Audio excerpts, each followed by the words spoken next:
Depuis le début de l'année 2026, plusieurs vidéos publiées sur les réseaux sociaux semblent montrer des soldats africains combattant pour la Russie sur le front en Ukraine. Soldats enrôlés de force ou mercenaires, peu d'informations entourent ces images, pourtant visionnées plusieurs millions de fois.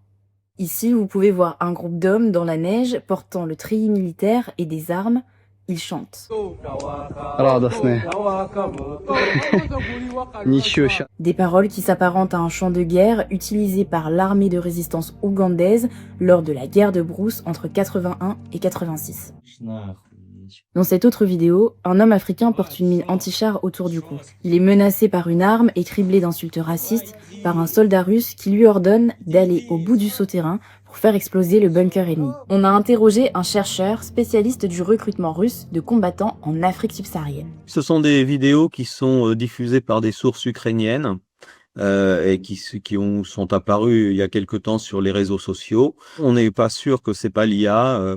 Il y a des spécialistes qui examinent ça de près. Ces hommes africains sont considérés comme de la chair à canon, comme a indiqué l'ambassadeur d'Ukraine en Afrique du Sud aux médias The Telegraph.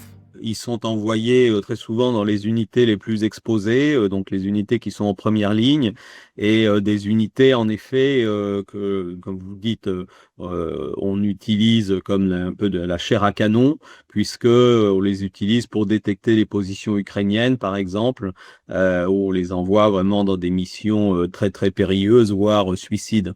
Et ça, c'est une tactique de l'armée russe qu'elle emploie depuis le début de la guerre. Des réseaux de recrutement de mercenaires amateurs ont été démantelés dans différents pays africains, comme le Kenya, le Botswana et l'Afrique du Sud. Comme nous l'a expliqué Thierry Vircoulon, des annonces sont souvent partagées sur les réseaux sociaux ou par bouche à oreille. Il y a ceux qui signent en toute connaissance de cause et savent qu'ils vont rejoindre l'armée russe.